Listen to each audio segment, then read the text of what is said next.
Hello, everybody. Welcome back. So this is going to be a little bit more general and for the general audience as well. So we're going to talk about manifestation, but let me explain what's happening in manifestation, okay? So there's a few things that are going on, and then I'm gonna give you a tip. This is a tip. Like, let's say you're not into Neville. Let's say Neville is a little bit heady for you, or maybe you're for Joseph Murphy, or Emmett Fox, or Florence Scovel Shinn, or you're just generically into manifesting, but you're not into anyone specific, right?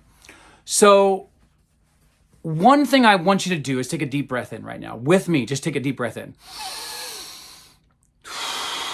Blow it out, okay? Why? Because you just did that. Because you're capable of doing that. That's what your body is capable of doing. And it does it naturally. You don't have to do that. You don't have to sit there and think, okay, I've got to breathe every second of every day. I mean, do you imagine how freaking exhausted you'd be if that's what you had to do every single day? So that's manifestation. Manifestation is what you're doing because it's not even necessarily an action. It's actually out of being of who you are. Because we are divine, because we are gods, because we are souls, because we are love, whatever word or nickname that you best resonates with, right?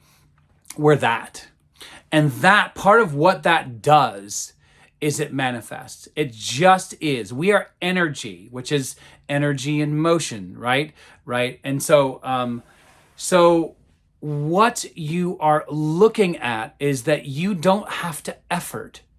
You don't have to effort as a manifester. You are manifesting. Remember that word are? Remember grammar? That's being. The word are, you are manifesting, right? That very core of who you are is creating, and you're a creator. So a lot of the effort that people put into, I'm God, and I am a creator, and I am manifesting, right? You're shouting on a bus, hope not. But if you're shouting in public, you're shouting wherever you are, and I'm manifesting, and you're trying to convince yourself. You don't need to. Again, take a deep breath in. Just do it. Just play with me here. You're a breather. You didn't have to do that. That's what you're doing. I'm doing it right now. Right? You're a breather. You're a manifester. It's part of who you are. So when you're trying to manifest, it's like you're trying to breathe. It's me doing this with you every time, except that's what you're doing all the time, right? So it would be like you walking through your day going, like a nose whistle, right? Man, if I keep getting these nose whistles, it's gonna be like a built-in trumpet. But anyhow, imagine, okay, walking down the street and seeing somebody do that all day long. Imagine a guy sitting next to you on the bus doing that all day long. Imagine your mom or dad or your boyfriend, your girlfriend, your special other, whatever, doing that all day long, okay? That's not what you're doing. You don't have to effort. You don't have to push. You don't have to force. You are manifesting, okay? And that's extremely important to recognize, to realize. Your being is creating things. That's actually and should be liberating. That means you don't have to effort anything. All it means is that now you know that there are tools that you use, which are your thoughts and your emotions. Do thoughts and emotions manifest all by themselves? No. It is these things that are tools that lead to the beliefs that you accept as true. Notice that it is a strong emotion behind the belief, right? Meaning they're working together, okay? So when people say that, it's just the beliefs, I completely disagree with that. But then also when they say it's just emotions, I completely disagree with that. It is them coupled together, okay? Can you separately manifest without one or the other? No. Because I don't have a strong emotion about pink elephants. I also don't have a strong belief about pink elephants. So therefore, it probably won't show up ever. That doesn't mean that if I want it to, it can't. Of course it can. And am I saying that pink elephants exist? With loads of narcotics, probably. Now, can you ever make one manifest? I'm a believer that anything is possible. So, of course. Now, let's get back to this. That was a little commercial. Now, what I want to say is when you're manifesting, you want to be aware. That's why awareness is important. Okay, this isn't just oh, that seems like a really, really strict rule. But now you understand that if you're manifesting, you want to be aware of what you're manifesting. You want to be active in a fun way, right? Like, I love the whole Hindu idea of Leela, which is this almost like, this kind of deified version of fun or play. And when you think about manifesting, think about play. It's like a child who has Play-Doh, who's building and creating and molding. That's fun. A child doesn't sit there and like, oh my gosh, somebody's watching me and I should probably mold something that's like the Taj Mahal. You may want to do that. There's nothing wrong with that, but you don't need outside pressure because everything's coming from within. So now that we've talked about that, here's a great way. Let's say you don't even want to use any manifesting technique in the traditional sense, right?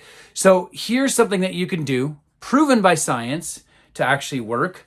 It's actually borrowed from neuroscience and it's referred to as the expectation effect, except this is actually, so yes, is this a tool? Is this a method? Sure. But it's from science. It's from psychology. It's from neuroscience, right? And it's referred to as embodied cognition, okay? So embodied cognition is also about the expectation effect, okay? Now, we're going to get into this in another video because I know people are going to ask me, does expectation manifest? I'm not going to answer that right now, but come to the other video and find out. So, the embodied cognition is you being the person.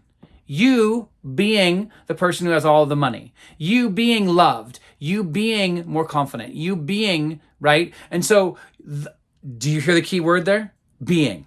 You are being, which you already are anyways. You're manifesting. You are being that person. Okay? So embodied cognition is the ultimate technique that if you're like, I can't create a visualization scene. I can't generate the emotions. I can't do 10 backflips so I can generate the emotion. Whatever it is, I can't do this, right? So do that. Embodied cognition. Literally use ChatGPT, use visuals, use whatever it is to get you into thinking, I'm now that person. How would that person act? How would that person talk? What would they say? How would they react, right? And again, lo and behold, you're becoming, this is what manifestation is about, the person who has what they want. You have the SP. You have love. You have acceptance. You have power. You have influence, right?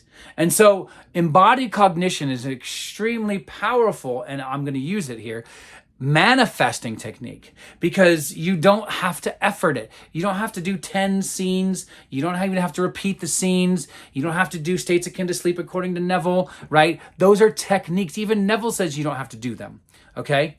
Now, I want to encourage you to try this embodied cognition technique because that's all you're doing is and how do you do it? Let me break this down, okay? So let's say that you are a person who wants more confidence. That's a really easy go-to example, okay? Well, guess what? Embodied cognition says you don't wait. You're at now. So what have you been holding off on that you've been actually pushing away because you feel like you're less confident? Make one step towards that today. Then tomorrow, another step. Then Wednesday, another step, right? And so on and so forth. So you keep pushing, not pushing. I actually hate the word pushing because you're not efforting because what you're doing, and even in the work of Neville Goddard, he says, listen, though false, what that means is this is initially going to feel like a lie. You're going to go through some imposter syndrome stuff. Okay. You're going to be like, I'm not that person. Look at my mom's making fun of me. Oh, look at that guy over there. You know, the homeless guy's like making jokes. By the way, most people don't even pay attention, right? So the reality is that you are embodying this new person. So again, make one step towards that today. Make one step towards that tomorrow. Again, feeling loved, because that's how you manifest that significant other. You love from the state of being loved, right? That means you feel loved, you feel accepted. So what would that person do today? What's one thing that they would do today after this video? What's one thing that they would do tomorrow? Okay? And the reason why I don't always give specifics is because that's going to look different for you. I could give you, and I mean, that's what coaching is for as well, to give you specifics. But I also want you to own it because you're the operant power, right? And so this is all about you embodying and becoming, not manifesting because you're already doing that, becoming who you want to be, okay? So if you've tried embodied cognition, let me know below. If you haven't, share with me 2 or 3 things that you're going to try to do to use this, to apply, to actually seek this out as a method so that you don't have to sit there and try to, bust a gut trying to oh, am I doing this correct? Am I doing this enough? Am I saying this enough? Am I emoting enough, right? So embodied cognition could end up being very powerful for you, okay? So try that out. Let me know in the comments if it's worked or what you're going to be doing if you haven't tried it, but you want to try it, okay? If you're looking for coaching, get in touch. Okay, and would love to help you actually maybe even line out some of these, maybe even as a daily routine for you. So much love to you guys all. Thank you for jumping in. Share this with at least one person today. Hit the notification bell and subscribe. Thank you for your support. Love you guys. Peace.